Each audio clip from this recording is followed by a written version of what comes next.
శ్రీమాత్రే నమః. శివదుర్గా ఛానల్కి స్వాగతం. అందరికీ కూడా ఆ అమ్మవారి ఆశీస్సులు ఉండాలని మనస్ఫూర్తిగా ఆ తల్లిని వేడుకుంటూ, ఈరోజు సోమవారం, శివుడికి ఎంతో ఇష్టమైన రోజు. ఈరోజు ఈ కథను విన్నా, చదివినా జన్మ జన్మల పాపాలు నశించి ఆ శివుడి అనుగ్రహం లభిస్తుంది. ఒక గ్రామంలో ఒక పేద బ్రాహ్మణుడు నివసిస్తూ ఉన్నాడు. అతని పేరు శివయ్య. అతని భార్య పేరు రాజేశ్వరి.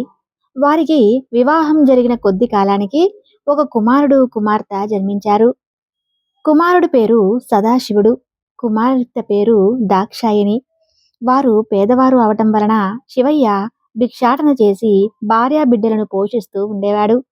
ఇలాగే కొంతకాలం గడిచిన తర్వాత భార్యతో శివయ్య ఇలా చెప్పాడు: మనం ఈ దరిద్ర అవస్థను భరించలేకపోతున్నాం. నేను తిరుపతి పుణ్యక్షేత్రానికి వెళ్ళి స్వామిని దర్శించుకుని అక్కడ కొంత ధనం సంపాదించుకుని తిరిగి వస్తాను. నీవు బిడ్డలను జాగ్రత్తగా చూస్తూ ఉండు అని చెప్పి శివయ్య ప్రయాణమై వెళ్తూ ఉండగా దారిలో ఒక ముసలి బ్రాహ్మణుడు ఎదురయ్యి, నాయనా, నీవు ఎక్కడికి వెళ్తున్నావు అని అడగగా శివయ్య ఈ విధంగా చెప్పడం మొదలుపెట్టాడు: మహానుభావ, ఆ కనిపిస్తున్న పల్లె మా గ్రామము. చాలా పేద కుటుంబం నాది. నాకు 2 పిల్లలు ఉన్నారు. సంపాదించింది చాలక దరిద్ర బాధ భరించలేక తిరుపతికి వెళ్తున్నాను.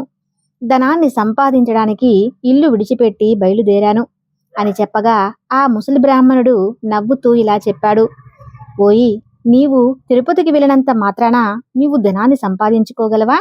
నీకు సకల ఐశ్వర్యాలను ఇచ్చే ఒక కథ చెబుతాను, శ్రద్ధగా ఆలకించు అని చెప్పగా శివయ్య ఇలా అంటాడు: ఓ పుణ్యపురుష, అది ఏ దేవుని కథయో ఆ చెట్టు నీడన కూర్చొని వివరించు స్వామి అని వేడుకున్నాడు ఆ బ్రాహ్మణుడు. శివదేవుని కథను చెప్పడం ప్రారంభించాడు. వంగదేశాన్ని పరిపాలిస్తున్న సూరసేన మహారాజుకు గుణవంతురాలు అయిన ఒక పుత్రిక ఉండేది. ఆమె పేరు సీమంతిని. ఆమె చిన్నప్పటి నుండే శివుడి యందు అపారమైన భక్తి కలది. పూజలు చేస్తూ ఉండగా ఈ విషయం మహాముని భార్య అయిన మైత్రేయి తెలుసుకుని తానే స్వయంగా సీమంతునికి సోమవార వ్రత మహిమను వివరించి చెప్పడానికి సూరసేన మహారాజు పట్టణానికి బయలుదేరి వచ్చి వ్రత విధానాన్ని సీమంతునికి తెలియజేసి వెళ్ళింది. ఆ రోజు నుంచి రాజకుమార్తె సోమవార వ్రతాన్ని భక్తి శ్రద్ధలతో ఆచరించడం మొదలుపెట్టింది. సదాశివుణ్ణి పూజిస్తూ వ్రత కథను చదువుతూ దినదిన ప్రవర్తమానమవుతూ ఉంది. ఇదిలా ఉండగా అంగదేశాన్ని చంద్రసేనుడు అనే మహారాజు పరిపాలిస్తూ ఉన్నాడు. ఆ రాజుకు చంద్రగదుడు అనే కుమారుడు ఉన్నాడు. అతను సకల విద్యలు నేర్చుకుని పెళ్లిడికొచ్చాడు. చంద్రగదుడకు వివాహం చేయాలి అనే తలంపుతో కేంద్రసేన మహారాజు కొలువులో ఉన్న మంత్రి పురోహిత సామంతులతో యువరాజైన చంద్రగదులకు ఎక్కడైనా ఒక వధువును చూడమని చెప్పి వారిని దేశ దేశాలకు పంపించాడు. వారు అనేక దేశాలు తిరిగి చివరికి వంగదేశ పరిపాలకుడైన సూరసేన మహారాజు పట్టణానికి చేరుకున్నారు. ఆ రాజుకు సీమంతుని అనే కుమార్తె ఉందనే పరిచారకుల వలన తెలుసుకుని రాజదర్శనానికే ఆస్థానానికి వెళ్లారు. అప్పుడు రాజు మంత్రి పురోహితులను గౌరవించి, మీరు వచ్చిన పనేమిటి అని అడిగాడు. మహారాజా, మాది అంగదేశము. ఇంద్రసేన మహారాజు గారికి చంద్రగుప్తుడు అనే కుమారుడు ఉన్నాడు. అతనికి కన్య గురించి వెతుకుదామనే పుత్రిక అయిన సీమంతినీదేవి గుణగణాలను తెలుసుకొని ఇక్కడికి వచ్చాము. ఇదిగో మా యువరాజు చిత్రపటము అని ఆ చిత్రపటాన్ని చూపించారు. రాజు ఆ చిత్రపటాన్ని కుమార్తెకు చూపించి ఆమె సమ్మతికి సంతోషించి కళ్యాణ ముహూర్తాన్ని నిర్ణయించి మహావైభవంగా వివాహం చేశారు. వివాహమైన కొంతకాలానికి ఒక రోజున చంద్రగదులు వినోదానికి స్నేహితులతో కలిసి యమునా నది తీరంలో షికార్లు చేస్తూ ఉన్న సమయంలో దురదృష్టవశాత్తు ఆ నీటిలో మునిగిపోయింది. చంద్రగదులు తప్ప మిగిలిన వారందరూ చనిపోయారు. నాగకన్యలు పట్టుకుని మహారాజు అయిన తక్షకుడు వద్దకు తీసుకుని వెళ్లారు. తక్షకుడు చంద్రబాబును చూసి, మీరు ఎవరు, ఎక్కడికి, ఎందుకు తీసుకువచ్చారు అని అడగగా అతను ఎవరో మాకు తెలియదు. నీటి ప్రవాహంలో కొట్టుకుని పోతుండగా మాకు చిక్కడం వలన మేము మీ వద్దకు తీసుకొచ్చాము అని నాగకన్యలు చెప్పారు. ఆ మాటలు విన్న తక్షకుడు దివ్య దృష్టితో అతని వృత్తాంతాన్ని మొత్తం తెలుసుకుని, ఇతడు సామాన్యుడు కాడు, ఇతడు సీమంతినీదేవి భర్త. ఆమె శివుని ఆరాధిస్తూ సోమవార వ్రత ప్రభావం వలన మహాపతివ్రత. అందుకనే ఇతడు ఇంకా నీటిలో పడిపోయినా ప్రాణాలు విడిచిపెట్టకుండా మీకు చిక్కడం వలన ఏ విధమైన అపాయము కలుగలేదు అని నాగకన్యలకు చెప్పాడు. ఆ సంభాషణంతా విన్న చంద్రగుప్తుడు భయపడి దిక్కులు చూడడం మొదలుపెట్టాడు. చంద్రకాంతునికి ధైర్యం చెప్పి తన వద్ద ఉన్న విలువైన మణులు ఇచ్చే ఆ మణి యొక్క ప్రభావాన్ని కూడా తెలియజేసి భూలోకానికి సాగనంపాడు. అక్కడ సీమంతిని భర్త జాడ తెలియనందువలన నావ ప్రమాదంలో స్నేహితులతో పాటు తన భర్త కూడా మరణించి ఉంటాడు అని తలచి పరిపరి విధాలుగా విచారిస్తూ, ఓ శివదేవా, తల్లి పార్వతి, నేను విడవకుండా ఆచరిస్తున్న సోమవారం వ్రతం యొక్క ఫలితం ఇదేనా అని దూషిస్తూ కళ్ళు మూసుకోగా స్వప్నంలో జగజ్జనని కనిపించింది. అమ్మా, భర్త ప్రాణాలకు భయం లేదు, నీవు విచారించవలసిన పని లేదు, అతను సజీవుడై ఉన్నాడు, వస్తాడు అని చెప్పి అంతర్ధానమైంది. అంతలోనే ఆమె నిద్ర నుంచి మేల్కొని స్వప్నంలో దేవి చెప్పిన వాక్యాలు వృధా కావు అనే మనసుకు ధైర్యం చెప్పుకుని యథాప్రకారంగా సోమవార వ్రతాన్ని ఆచరిస్తూ ఉండగా దివ్య ప్రభావము గల మనులతో చంద్రగదుడు తన దేశానికి తిరిగి వచ్చాడు. ఏంది సేన, మహారాజు కొడుకు రాకకు ఎంతగానో సంతోషించి మొత్తం తెలుసుకుని తన కుమారుడు సజీవుడుగా ఉన్నాడనే మహిమగల మనులతో వచ్చాడనే ఆ శుభవార్తను సూరసేన మహారాజుకు కబురు పంపి ఒక శుభముహూర్తంలో సీమంతినీదేవికి చంద్రగదికి వైభవం అని గీతంగా పట్టాభిషేకం జరిపించారు.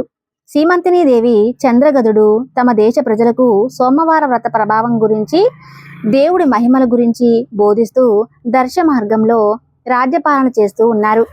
సీమంతినీదేవి తన సోమవార వ్రత మహిమ వలనే తన 5వ తనము కాపాడుకోగలిగింది అని ప్రజలందరూ భావించి తాము కూడా సోమవార వ్రతాన్ని చేసి సకల సంపదలతో సుఖంగా ఉన్నారు అని ఒక ముసలి బ్రాహ్మణుడు శివయ్యతో చెప్పి, ఈ వ్రతాన్ని చేయటం వలన సకల ఐశ్వర్యాలు కలుగుతాయి అని చెప్పగా శివయ్య ఎంతో ఆనందించి, మహాపురుష, ఆ వ్రతాన్ని ఎలా జరపాలో చెప్పవలసిందిగా కోరాడు. అందుకు ఆ బ్రాహ్మణుడు ఈ విధంగా చెప్పడం మొదలుపెట్టాడు. సోమవారం రోజున ఉదయాన్నే నిద్రలేచి స్నానం ఆచరించి గృహాన్ని శుద్ధి చేసుకొని రంగురంగుల ముగ్గులు పెట్టుకుని ఇంటికి ఈశాన్య భాగంలో ఒక పీట మీద దేవదేవుడి పటాన్ని ఉంచి ఆవు నీటితో కాని కొబ్బరి నూనెతో కాని దీపాన్ని వెలిగించి శివదేవునికి కొబ్బరికాయ కొట్టాలి.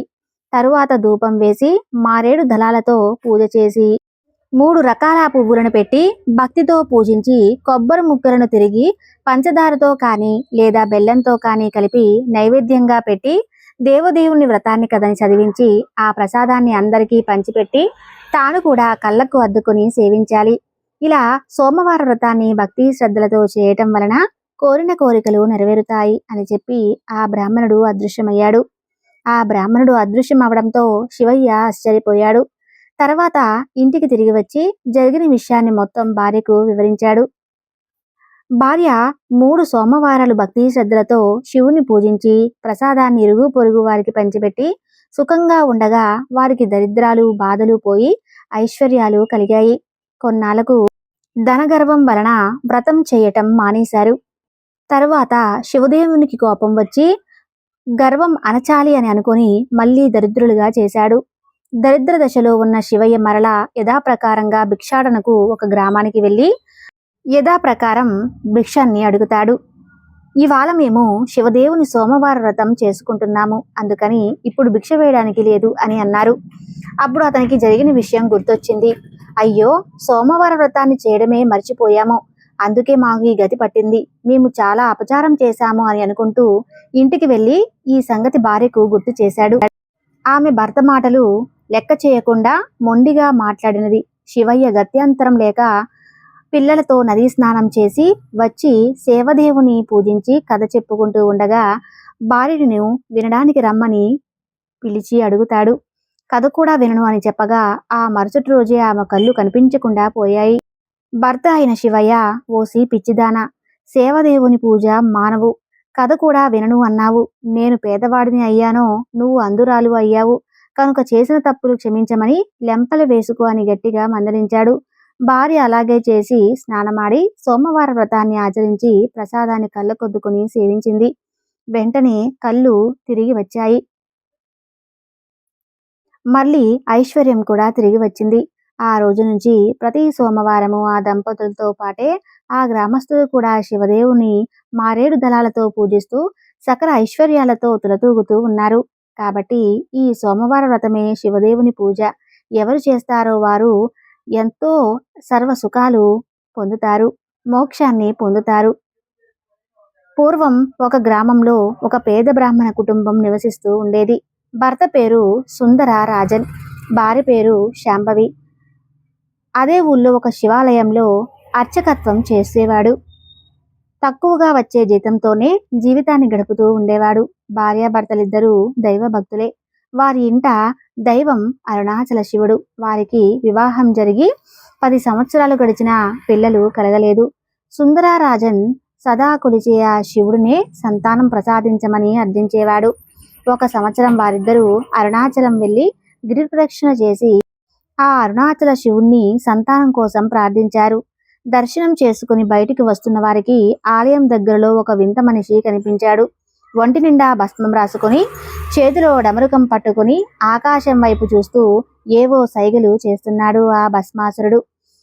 అతని చూస్తుంటే ఒక నుదుటిన లేచి పండు పండు అంటూ కొబ్బరికాయలు అమ్మే కొట్టు మీదకు దూకి అక్కడ ఉండే కొబ్బరికాయల నుండి ఒక కొబ్బరికాయ తీసుకుని వీళ్ళ దగ్గరకు వచ్చి ఆ కొబ్బరికాయని ఇచ్చి అక్కడ నుంచి వెళ్ళిపోయాడు.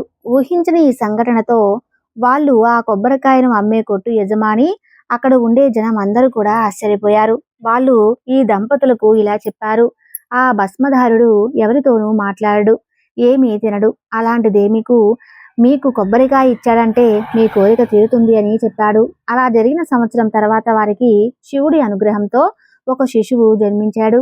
ఆ పిల్లవాడికి శివశర్మ అని నామకరణం చేశారు. శివశర్మకు 8వ ఏట ఉపనయనం చేసిన నెల రోజులకే సుందరరాజన్ కాలం చేశారు. పేదరికంలో జీవించే వారికి సుందరరాజన్ మాత్రమే ఆధారం. తండ్రి కాలం చేసిన తర్వాత శాంభవి వంట మనిషిగా ఒకరింట్లో చేరి కుటుంబాన్ని పోషించసాగింది. వంట మనిషిగా చేరిన సంవత్సరానికే ఆవిడికి ఊపిరితిత్తులు పాడయి ఆరోగ్యం క్షీణించసాగింది. శాంభవి శివశర్మకు తరచుగా, నువ్వు అరుణాచలేశ్వరుని ప్రసాదం, మనకు ఆయనే దిక్కు అని చెబుతూ ఉండేది. తరువాత కొద్ది రోజుల్లోనే శాంభవి కూడా కాలం చేసింది. శివశర్మకు నా అనే వారే లేక ఏమీ చేయలేని స్థితికి చేరుకున్నాడు. ఆ దిక్కుచోతని స్థితిలో శివశర్మకు నిద్రిస్తూ ఉండగా ఒక స్వప్నం వచ్చింది. ఆ స్వప్నంలో తాను ఒక ఆలయం ఎదురుగా నిలబడి ఉన్నాడు.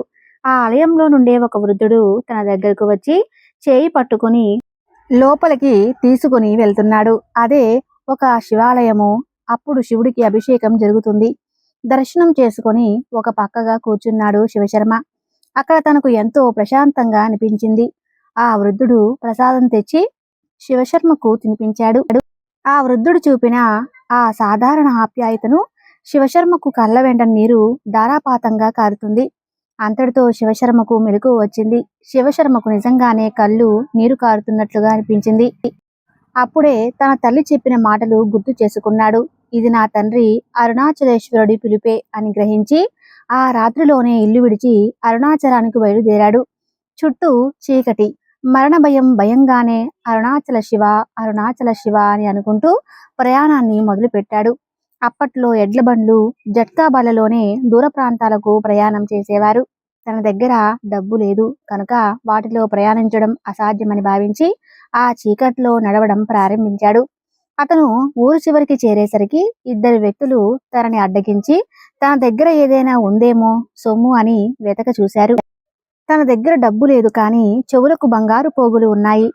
ఉపనయనమైనప్పుడు తనకు చెవులు కుట్టి పోగులు వేశారు. అవి దొంగలు తన చోళా నుండి లాక్కున్నారు. 2 చెవులు తెగి రక్తం కారుతుంది. శివశర్మ బాధతో అరవగానే వాళ్ళు భయపడి పారిపోయారు. అప్పుడే ఒక లాంతరు కట్టిన జట్కా బండి వచ్చి ఆగింది. అందులో నుంచి ఒక వ్యక్తి దిగి శివశర్మను జరిగిన విషయాన్ని అడిగి తెలుసుకొని తన దగ్గర ఉన్న డబ్బాల నుంచి ఒక తెల్లని పొడిని తీసి 2 చెవులకు పెట్టి, మేము కూడా అరుణాచలం వెళ్తున్నాము, మాతో పాటు రా అని అంటూ జట్కాలో కూర్చోబెట్టుకొని తినడానికి కొన్ని తినుబండారాలు ఇచ్చారు. అవి తినగానే శివశర్మకు నిద్ర పట్టేసింది. మెలకువ వచ్చి కళ్ళు తెరిచి చూడగానే తను ఒక ఆలయం అరుగు మీద పడుకున్నాడు. రాత్రి జరిగినది మొత్తం లీలగా గుర్తొస్తుంది. చెవులు 2 తాకి చూశాడు. పోగులు లేవు, నొప్పి లేదు. చేతి వేలకు మెత్తటి పొడి ఏదో అనుకున్నట్లుగా అనిపించింది. అది చూడగానే మంచి పరిమళంతో కూడిన విభూది. తనకు ఏమీ అర్థం కాని స్థితిలో ఉండగా ఆ ఆలయంలో నుండి ఒక వృద్ధుడు బయటకు వచ్చాడు. తను అచ్చం కలలో కనిపించిన వ్యక్తిలాగే ఉన్నాడు. ఆశ్చర్యంతో శివశర్మకు నోట మాట రాలేదు. ఆ వృద్ధుడు శివశర్మ చేయి పట్టుకుని ఆలయంలోనికి తీసుకుని వెళ్తున్నాడు. అది శివాలయమే. అందులో నమక చమకలతో రుద్రాభిషేకం జరుగుతుంది. అది చూస్తూ ఒక పక్కగా కూర్చున్నాడు శివశర్మ. అంతలో ఆ వృద్ధుడు తన దగ్గరకు వచ్చి ప్రసాదం నోటిలో పెట్టాడు. మళ్ళీ శివశర్మకు ఆనందంతో కళ్ళ నుంచి నీరు కారింది. ఆ వృద్ధుడు శివశర్మ కళ్ళ నీళ్లు తుడిచి, అంతా ఆ అరుణాచల ఆదేశమే ప్రకారమే జరుగుతుంది. ఆయన రక్షణలో నీవు సంతోషంగా ఉండవచ్చు అని చెప్పి చేతిలో ఒక చీటీ పెట్టి వెళ్ళిపోయాడు. అంతవరకు మౌనంగానే జరుగుతుంది. మొత్తం గమనిస్తున్న శివశర్మకు అది అరుణాచలమని అర్థమైంది. మొదటిసారిగా అరుణాచల శివుణ్ణి దర్శించుకున్నాడు. అతనికి చాలా ఆనందం కలిగింది. కానీ ఆ వృద్ధుడు ఎవరు, తన చేతిలో ఆ చీటీ ఏమిటి అని అనుకున్నాడు. ఒకసారి చుట్టూ చూశాడు. కొందరు భక్తులు స్వామి వారి దర్శనం చేసుకుని ఆలయానికి ప్రదక్షిణలు చేస్తున్నారు.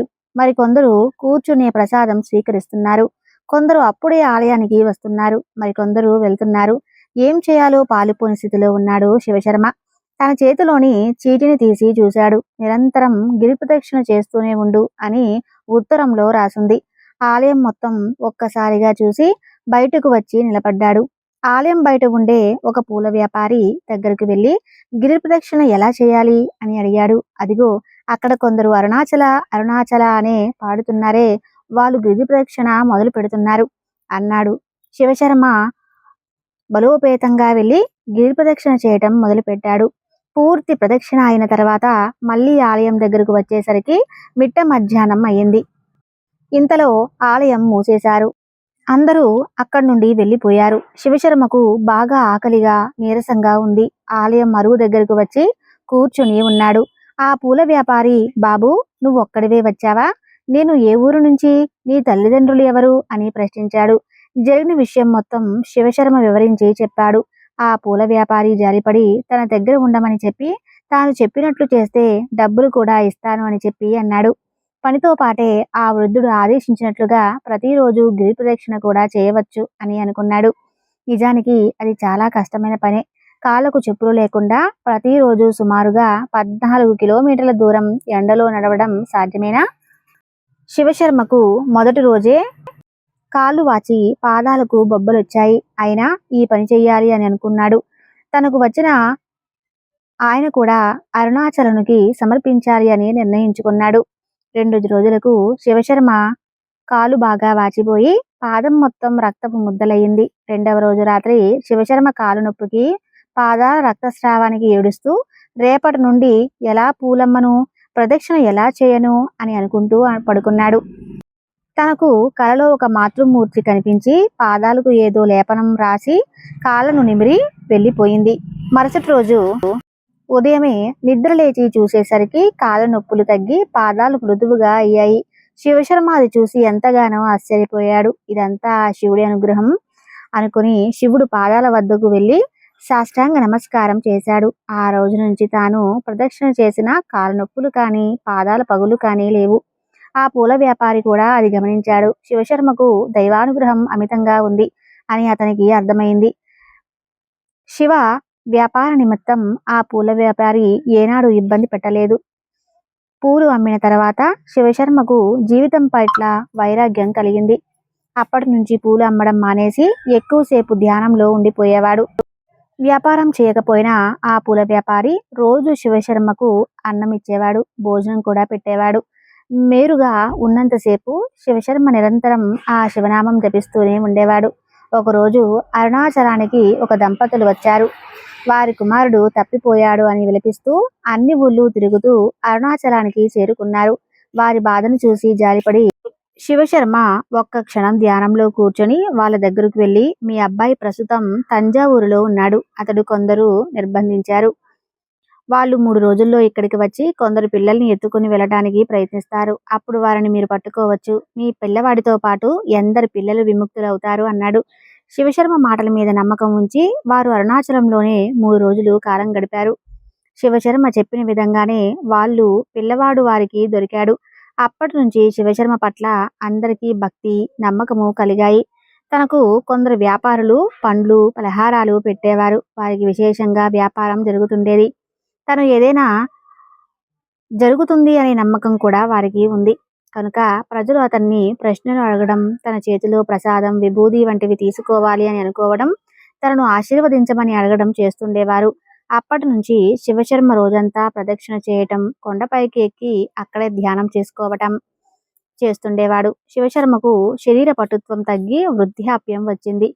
ప్రదక్షిణ చేయలేని స్థితికి చేరుకున్నాడు. ఒకరోజు ఉదయమే శివశర్మ దగ్గరకు ఒక బాలుడు వచ్చి, నాతో రా, మనం చాలా దూరం ప్రయాణం చేయాలి అని చెప్పి గిరి ప్రదక్షిణ మొత్తం చేయి పట్టుకుని చేయించి చివరిగా అరుణాచలం కొండపైకి తీసుకుని వెళ్ళాడు. ఆ తర్వాత శివశర్మ కోసం ఎంత గాలించినా ఎక్కడా కనిపించలేదు. శివశర్మ వంటి మహాత్ములు ఎందరో నేటికి అరుణాచలాన్ని ఆశ్రయించి ఉన్నారు. చూడడానికి వికారంగా కనిపిస్తూ ఎవరిని వారి దరిచేరనివ్వకుండా తపస్సు చేసుకునేవాడు ఎప్పటికీ ఉన్నాడు. మనకు అంతటి అదృష్టం ఉంటే తప్పకుండా అలాంటి వారి దర్శనం లభిస్తుంది. చూశారు కదండి ఆ శివదేవుని యొక్క మహిమ. ఈ వీడియో నచ్చితే తప్పకుండా లైక్ చేసి మన ఛానల్ని సబ్స్క్రైబ్ చేయండి.